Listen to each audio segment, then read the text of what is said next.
Não tem como ignorar. O fato que explodiu agora exige uma análise fria e direta sobre os desdobramentos. Preste muita atenção agora. Se você pular essa parte, vai perder o contexto principal e não vai entender a gravidade da minha pergunta final. Eles querem esconder, nós mostramos. Mas precisamos de você. Fortaleça a trincheira da direita se inscrevendo no canal. O filho do Careca foi preso também hoje nessa operação, né, Fábio? Romeu Antunes também foi preso hoje, né? O Romeu, você lembra naquela fase que teve apreensão de muitos veículos ali, de Ferrari e tudo mais? Ali a Polícia Federal já tinha apontado ele como envolvido ali para tentar esconder alguns bens, e ele também tinha atuação nessas empresas do pai dele que eram utilizadas para o pagamento de propina a agentes públicos, né? Então, no caso do filho dele, é por causa dessa atuação nas empresas, Fabíola. E também outro alvo que é muito importante, não é tão pop quanto o senador, quanto o Adroal, é o Eric Fidelis, né? O Eric Fidelis é um advogado, o pai dele é o André Fidelis, que foi diretor de benefício do INSS. A diretoria de benefício é por onde passava todos os descontos, né? Ela que autorizava as entidades a fazer os descontos, principalmente. Tinha, obviamente, vários órgãos ali dentro do INSS que autorizavam, mas a diretoria de benefícios era a principal. O pai dele era diretor de benefícios no governo Lula e foi afastado logo que o Metrópolis deu aquelas primeiras reportagens. Então ele é uma pessoa importante que é por meio dele que o pai dele recebia do Careca do INSS. A PF já havia encontrado ali várias transações financeiras entre o escritório de advocacia dele e as empresas do Careca do INSS. Ô, Fábio, só para a gente finalizar, ontem até a gente estava repercutindo aqui as coisas relacionadas ao Sérgio Moro, e ele, no post que ele fez, aí ele disse que tudo isso está sendo para desviar o foco em relação à investigação do filho do presidente Lula em relação ao escândalo do INSS. Aí eu queria te perguntar de uma maneira bem clara, há informações sobre a investigação do filho do presidente Lula nesse caso? A Polícia Federal já confirmou isso, Fábio? O que a Polícia Federal, em off, a gente conseguiu confirmar é que há essas citações a ele no depoimento do Edson Claro, né? Sobre a operação de hoje, ele não é alvo, a Polícia Federal nos informou que ele não é alvo, mas tem uma pessoa que é alvo, que é a Roberta Luxinger, a colega Mônica Bergamo, da Folha, está até na manchete, na capa do UOL também, a matéria sobre isso, ela é alvo. E nos bastidores, o que dizem é que a relação do Lulinha com o Careca do INSS se dava por meio dela. Ela é alvo hoje, mas o Lulinha não é alvo hoje e a investigação relacionada a ela continua. Eu acho que é a partir daí que pode ter algum desdobramento em relação ao Lulinha, mas ele não é alvo hoje, e o que a gente tem de informação é que sim, tem essa citação a ele nos depoimentos do Edson Claro, mas essas citações teriam sido feitas sem apresentar algum tipo de prova concreta. Então a Polícia Federal continua investigando até essa frente. Eu acho que com o andar aí no começo do ano, acho que com o andar da investigação a gente vai conseguir ter algo mais concreto sobre se tem ou não alguma participação concreta do Lulinha nisso, ou se foi só um depoimento que não apresentou as suas devidas provas. Eu acho que com o tempo a investigação vai mostrar isso, Fabíola. E é uma investigação que tem muita gente envolvida na Polícia Federal, e, ao que parece, nesse caso específico, o ministro relator, que é o ministro André Mendonça, tem dado toda condição para a Polícia Federal investigar. Todos os pedidos da Polícia Federal têm sido aceitos, então é uma investigação que, pelo menos até o momento, ela tem andado, ao contrário de outras que pararam em algum momento, né, como a do Master, enfim, outras investigações que estão um pouco mais devagar depois de ter subido ao Supremo. Nesse caso, ao subir ao Supremo, a investigação andou bastante. Parou só naquele momento que o mesmo ministro Dias Toffoli do Master pegou essa investigação, sentou em cima dela no período, mas depois a Procuradoria-Geral recorreu, o caso saiu dele, foi para o André Mendonça, então nesse momento a investigação tem andado bastante e bastante rápido. Então, se tiver algum envolvimento do Lulinha mesmo, acho que nos próximos meses a gente vai ter algo bem mais concreto sobre isso, Fabio. Muito, muito importante esse seu relato final, né, Fábio? Você que acompanha a Polícia Federal há tanto tempo, o Fábio trabalha muito com jornalismo investigativo, e a gente tem que sempre registrar aqui a independência da Polícia Federal, o quanto isso fortalece a nossa democracia, né? Hoje a gente está falando, inclusive, aí de dois alvos que são do governo Lula, o número 2 do Ministério da Previdência e o vice-líder do governo no Senado, né? Então, assim, a gente está falando de dois alvos da Polícia Federal, e isso é muito importante para o nosso país, né, Fábio? Pois a gente, ao longo desse período cobrindo Polícia Federal, a gente já se deparou com vários cenários, né? Mas o que eu vejo demais é mais a questão do judiciário mesmo, Fabíola. A gente percebe que a Polícia Federal não consegue atuar muito quando o judiciário impõe algumas barreiras. E eu acho que, comparando alguns casos, a gente percebe muito bem, né? E esse caso do INSS, depois que foi para o ministro André Mendonça, ele tem andado de forma muito ágil, e a Polícia Federal tem conseguido fazer suas diligências contra todos os alvos, e desde a última fase, os principais alvos são ligados ao governo federal, né? Que é quem tem a polícia ali sob tutela. Então, nesse ponto específico, me parece que a Polícia Federal está tendo total liberdade, e mais do que isso, o Judiciário também tem concordado e tem dado as decisões no sentido de permitir que as investigações avancem, né? Ao contrário de outras investigações que, quando chegam aí em políticos graúdos, costumam, principalmente no Supremo, ir um pouco mais devagar. Muito bem. Quando não param, né? Fábio, mais uma vez, muito obrigada, parabéns pelo seu trabalho. Importantíssima a sua chegada aqui no UOL para trazer todos esses detalhes e a informação sempre chegando muito rápido. Vamos embora, vamos para as análises agora do Josias Sakamoto. Uma boa quinta-feira a você, Fábio. Qualquer novidade, se você tiver mais alguma informação, a gente está aqui até 13h. Pode voltar, tá bom? Tá bom, obrigado, gente. Um abraço. Um abraço. Vamos lá, obrigado. Trouxemos todos os fatos, Josias, dessas operações. Queria muito te ouvir. Como é que você vê mais um passo, né, a tentar desvendar o que é esse grande escândalo no nosso país, que é o roubo de aposentados e pensionistas? Aos pouquinhos vamos subindo na escala de responsabilidades, né, Fabíola? Você sabe que nem tudo na política é bandidagem. Seria conveniente distinguir os políticos ruins dos muito piores. Mas todos os gatunos ficam pardos à medida que a política vai virando um outro ramo do crime organizado. No curto intervalo de 17 dias, o senador Weverton Rocha migrou da mesa de um almoço com o Lula para esse caldeirão do escândalo do INSS. O senador Weverton é líder do PDT, vice-líder do governo. Ele visitou o Lula no Alvorada no dia 1º de dezembro. E nessa quarta-feira foi visitado pelos rapazes da Polícia Federal. Com o Lula, o senador negociou a crise da indicação do Jorge Messias para o Supremo.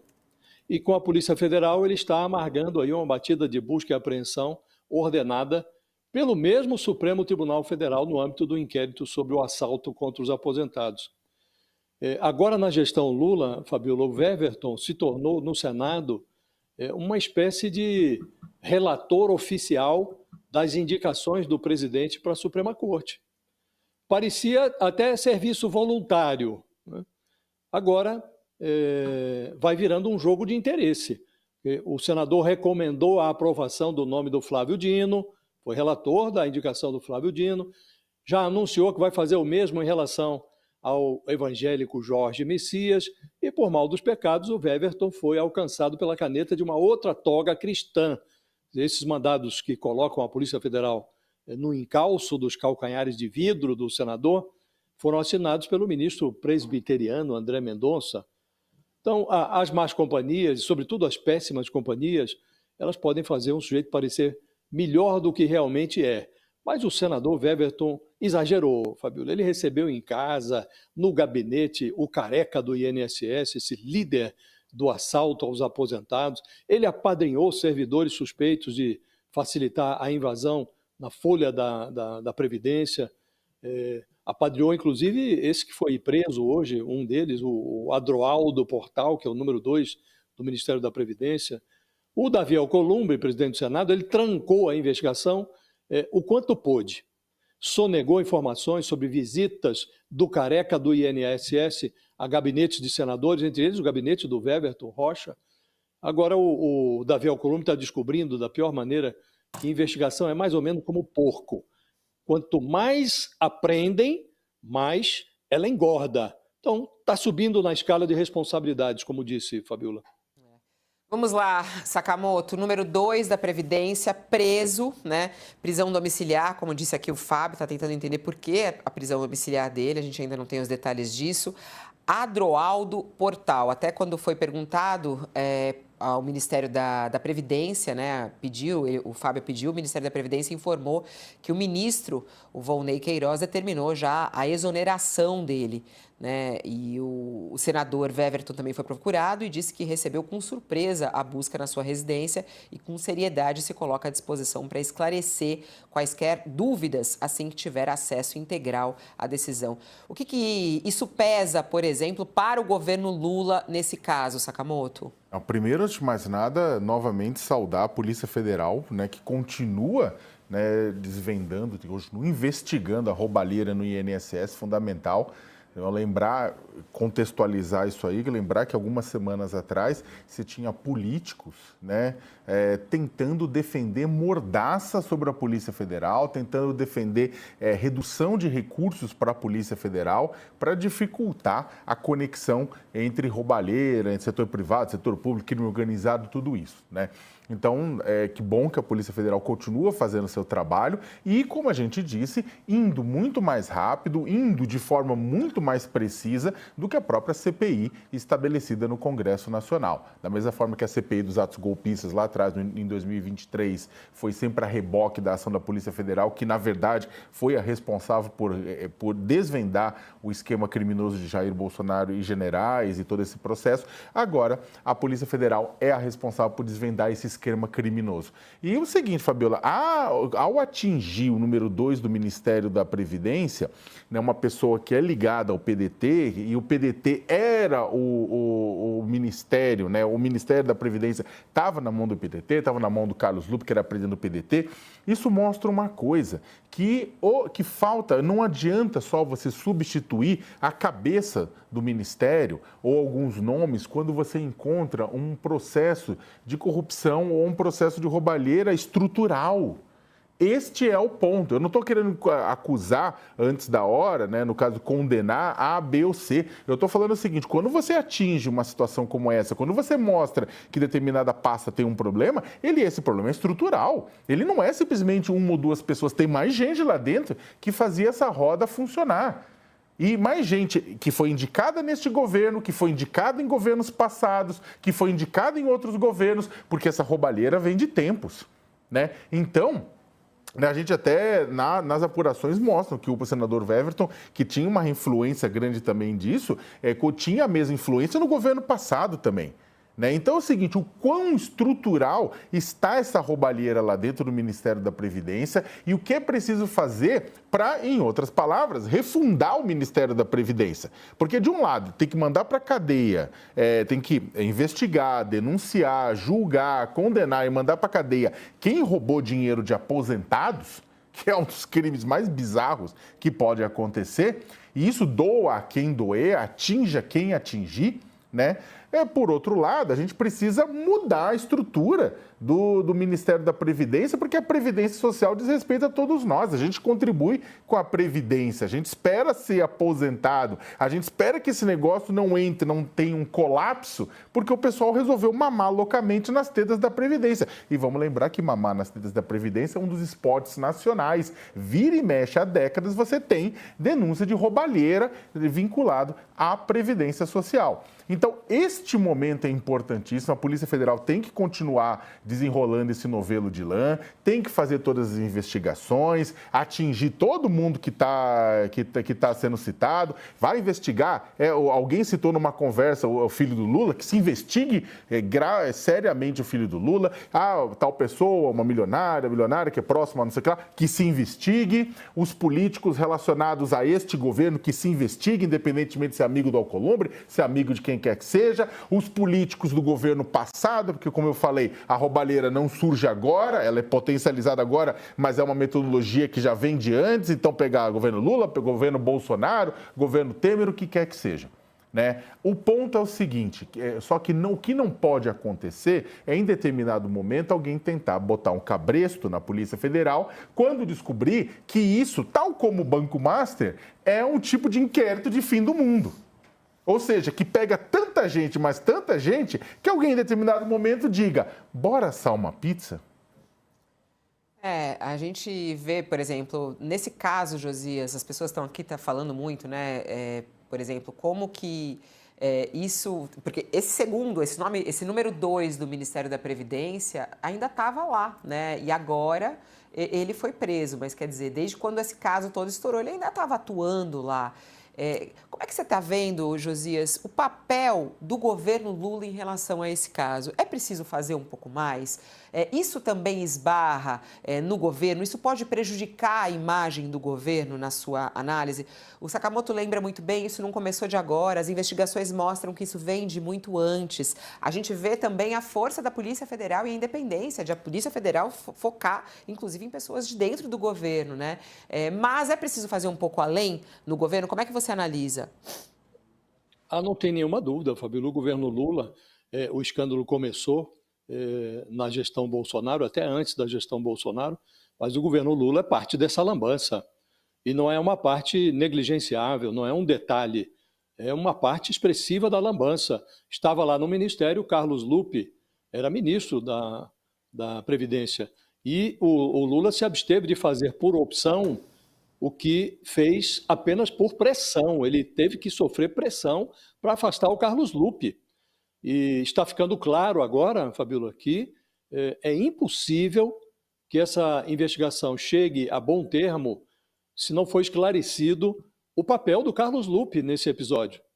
Porque logo na largada, o Lupe sustentou que declarações dele, não estou reproduzindo o que ele disse na ocasião, que a Previdência Social não é um botequim da esquina em que você pode enxergar tudo o que está acontecendo. Ele disse isso quando ficou evidente que ele soube dessa fraude no início do governo Lula. Aí, dias depois de ter dito essa declaração infeliz, ele teve que admitir, porque as revelações foram mostrando que ele tinha tomado conhecimento, ele teve que admitir que soube, de fato, da fraude, no alvorecer de 2023, e foi ouvido, inclusive, na CPI do INSS, e ele se finge de morto, Fabíola, mas é impossível. Estamos vendo agora. Acaba de ser preso o número 2 na hierarquia da Previdência Social, que virou número 2 depois que o Lupe deixou de ser o número 1, porque o governo promoveu o então número 2, que era o Valnei Queiroz, é o ministro hoje. É um ex-deputado do PDT, e ele, que era o número 2 do Lupe, assumiu a vaga quando o ministro foi finalmente afastado pelo Lula. Como disse, por pressão, não por opção. Aí assumiu esse personagem que foi preso hoje, o Adroaldo Portal.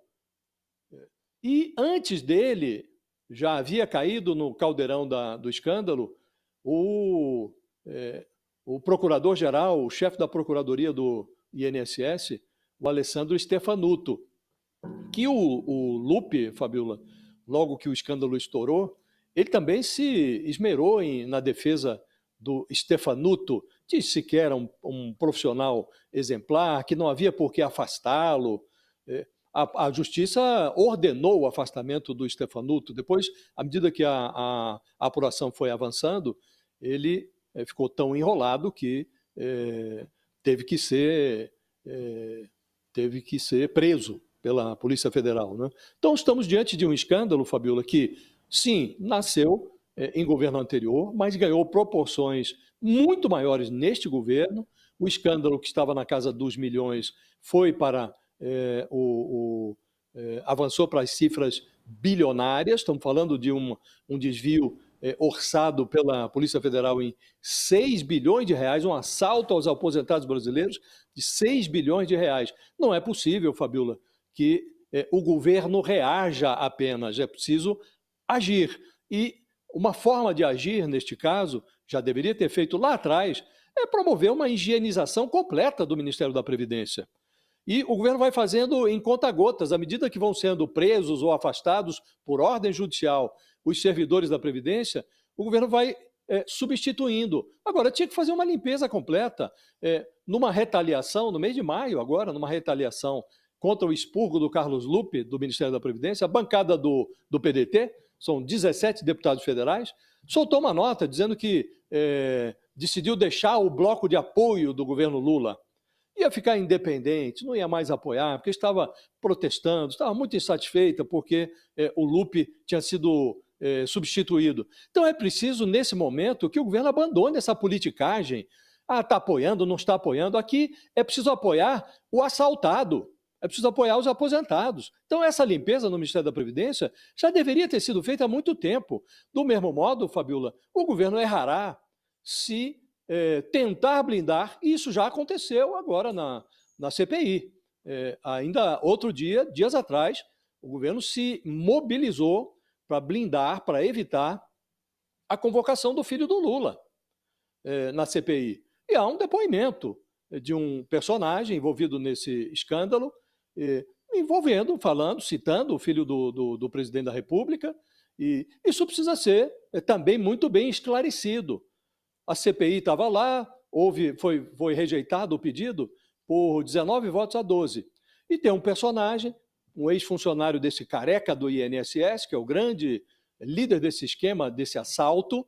O sujeito se chama Edson Claro, e ele disse lá que o tal careca do INSS dava dinheiro ao filho do Lula. Falou cifras que parecem exageradas, falou em 25 milhões de reais, o Lulinha receberia a mesada de 300 mil reais para azeitar licitações no Ministério da Saúde. Agora, isso tudo, por hora, é maledicência de um encrencado na investigação. Agora, é preciso que essa maledicência toda seja acomodada em pratos bem asseados, para que não fique nenhuma dúvida, Fabiola, para que não fique essa sensação incômoda de que na Previdência o governo não age, apenas reage.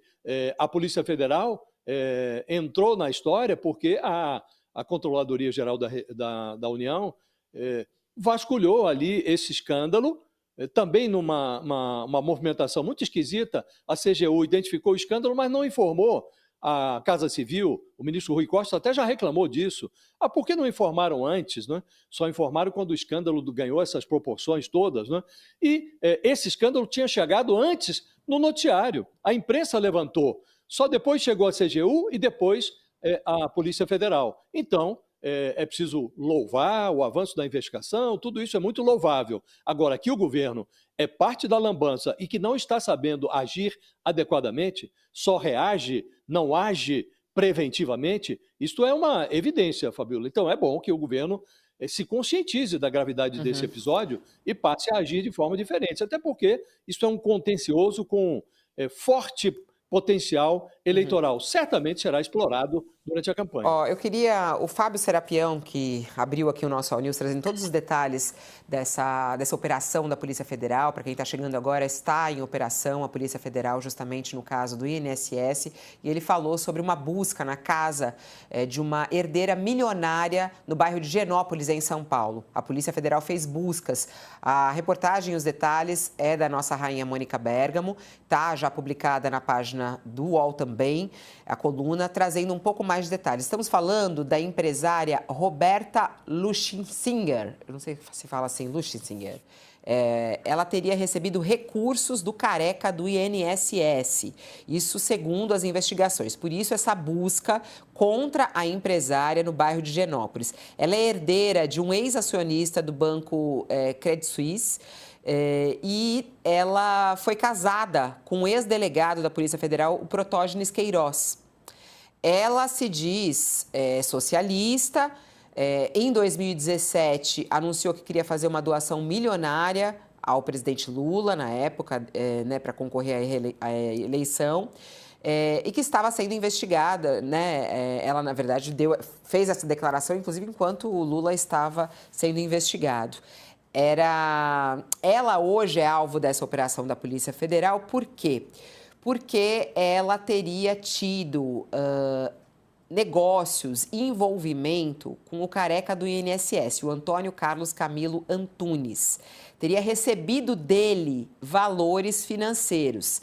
E ela também, segundo aqui a reportagem da Mônica Bergamo, seria o elo entre o careca do INSS e o filho do presidente Lula, o Luiz Fábio, com quem Antunes também teria desenvolvido projetos.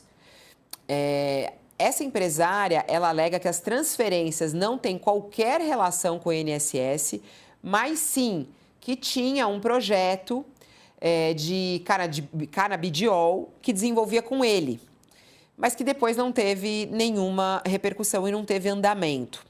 Embora o ministro do Supremo, o André Mendonça, tenha determinado que os mandados fossem cumpridos com discrição, o que a Mônica Bergamo traz aqui é que os moradores da rua de Higienópolis dizem que foi bem espalhafatoso, teve interrupção do trânsito e evidência de presença da polícia no local.